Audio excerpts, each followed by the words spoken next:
Hello, welcome to Lemon Studios, where we talk anything and everything entertainment. I'm, of course, Lemon himself, Zeke Lemon, and this is my review for WWE King and Queen of the Ring. But before we get into that, let's get the house clean out of the way, shall we? I'm going to leave a like, comment below, let me know your thoughts on King and Queen of the Ring.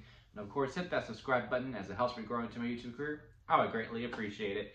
So, now let's get into the review. So, I'm wearing my Wyatt family shirt because I really thought this was the show where they would finally debut, not the Wyatt family, of course, but the new Wyatt Six or the Uncle Howdy faction, whatever we're going to call them. I thought this was it because they've been hinting at the QR codes for quite a while and it just seemed like they would debut at APLE. Surely they debut on Raw, right? Because it does seem like, all right, we've gone 2 months now because we started in what, April? Like it was the first Raw after Mania, right? Where we started doing these teasing of Uncle Howdy, and they started talking about the QR codes, and now, I mean, it's still a month, I guess, but, you know, next week is June. It'll be 2 months that we've been doing these QR codes. I just think it's time. I think it's really time that we finally do this debut.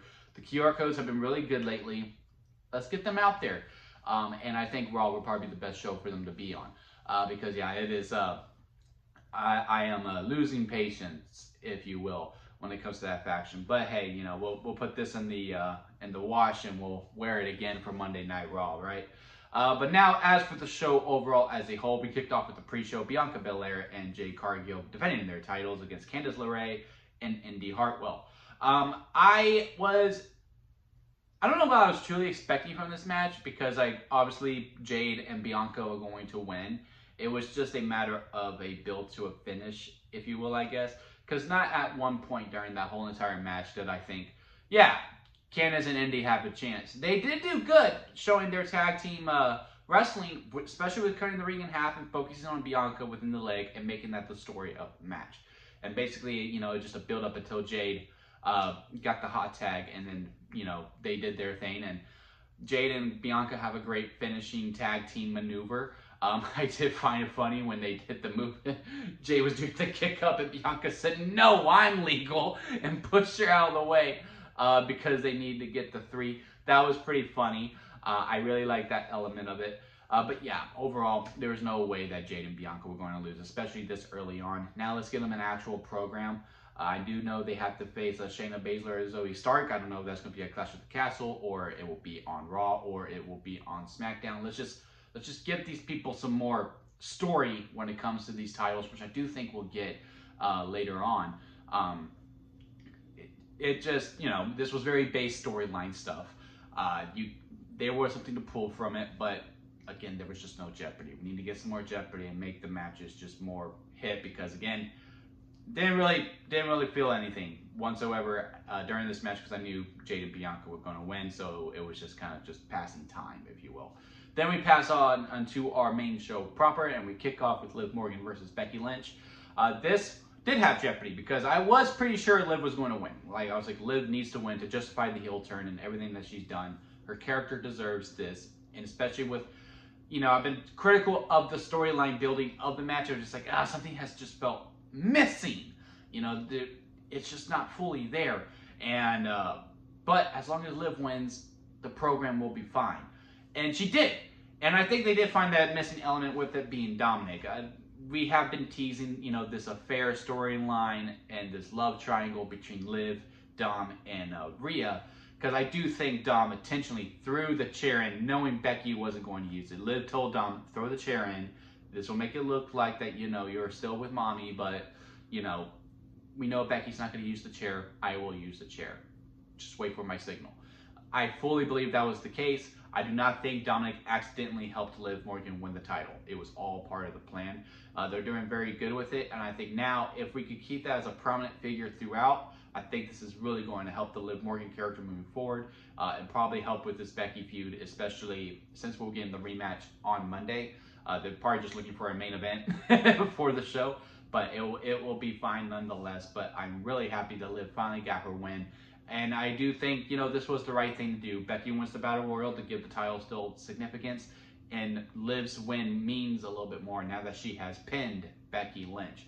And now we move on to SummerSlam, where I'm assuming she is going to face Rhea Ripley for the title at SummerSlam because that is a big money match. Hell, it could even main event with how the story is, especially depending on what storylines are happening with the men's titles.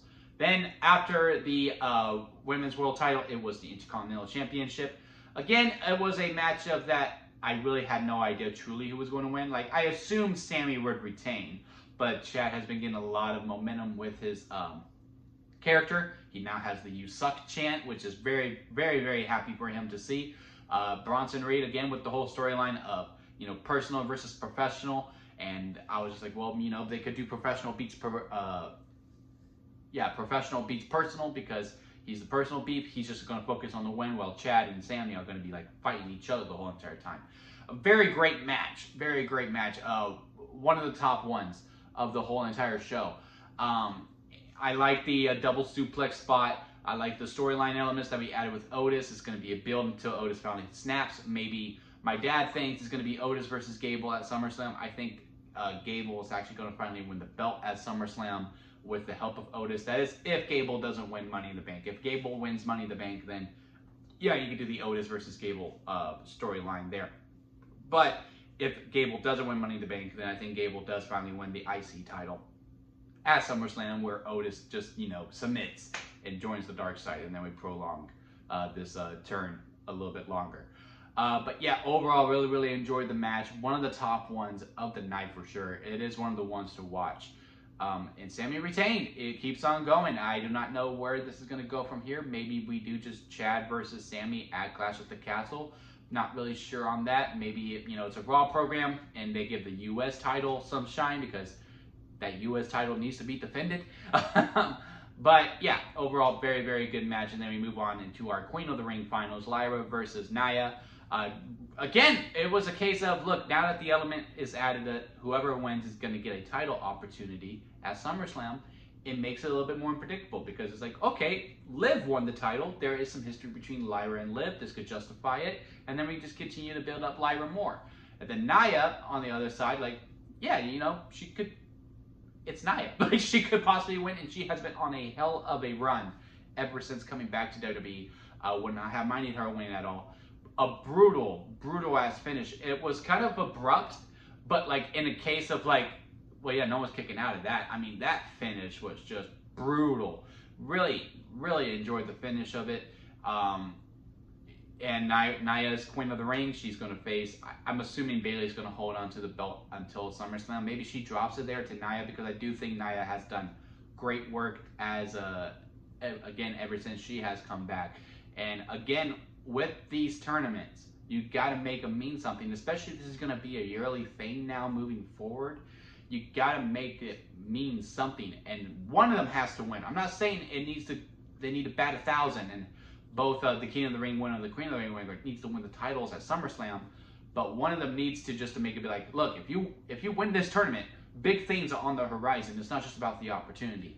So I think Nia is going to beat Bayley at SummerSlam, or whoever is the women's champion, but it's most likely going to be Bayley.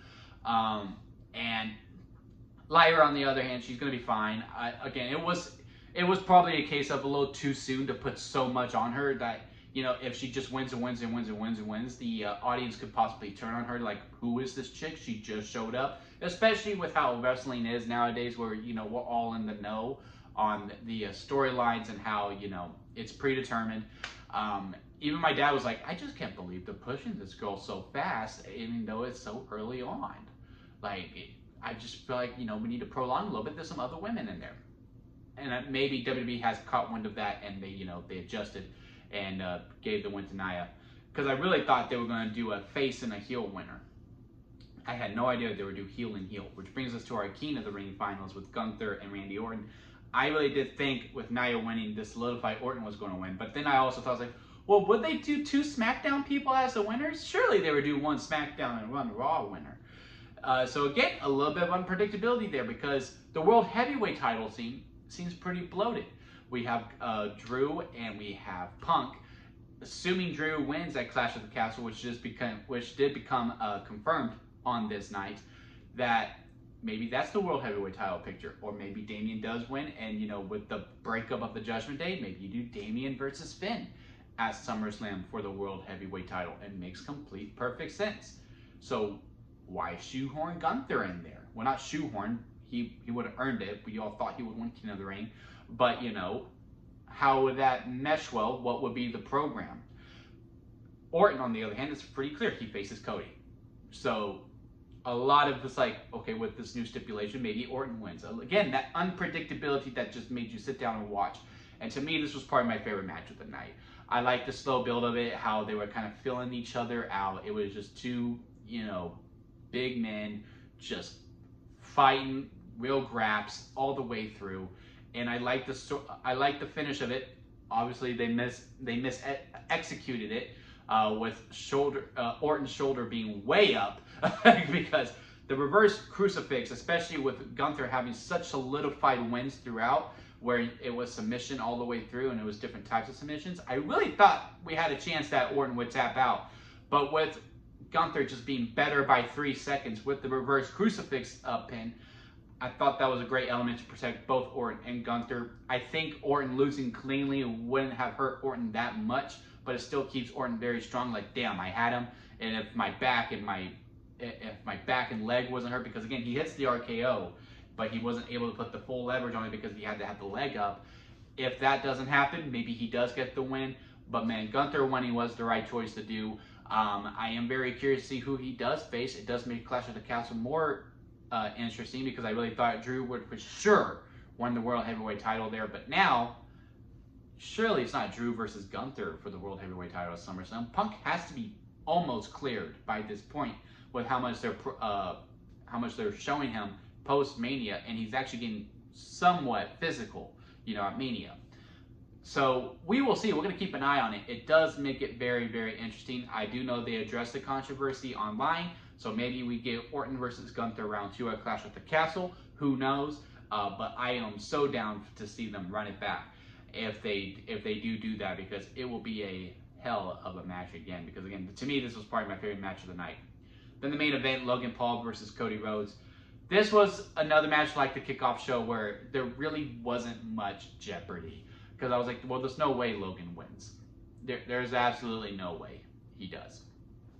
But then at the point of the match, when Cody goes, no, don't count him out. I want to sell this in the ring. And then takes him out. Which was kind of dumb. Like, I get it. You want to show that he's a fighting champion. He wants to win everything in the ring. I get it. I absolutely do. Sure. Just get out of the ring. Then the count resets. Like, that was just a little too dramatic for me when Cody's like, no, don't count to 10. Cody, just walk out. The count resets. Why'd you have to stop the ref? Anyway, but when that moment happened, I was like, okay, maybe. Because that is, you know, a miscalculation, and then Logan was already attacking the ribs quite a bit. He was already using the brass knucks, doing all this types of cheating. You know, he hits him again, and then he does that frog splash onto the announce table. They had me biting a little bit. They really did have me biting. Then we had the ref bump. Cody hit a vertebreaker. I was like, well, that move ain't legal. Maybe it's going to be legal just for him. They treat it like the tombstone where only Cody can use it.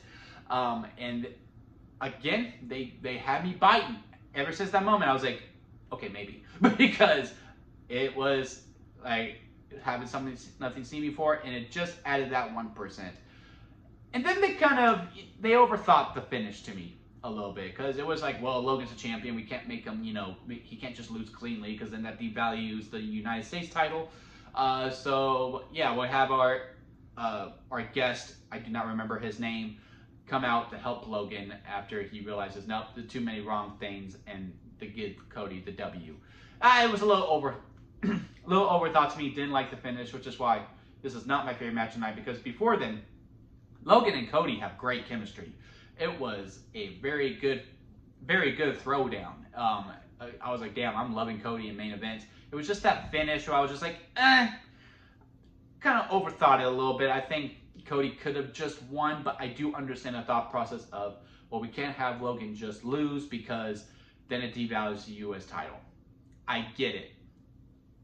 I just think overall people would get like, yeah, you know, the WWE title is bigger than the U.S. title, so yeah, the WWE champion is going to be better than the U.S. champion.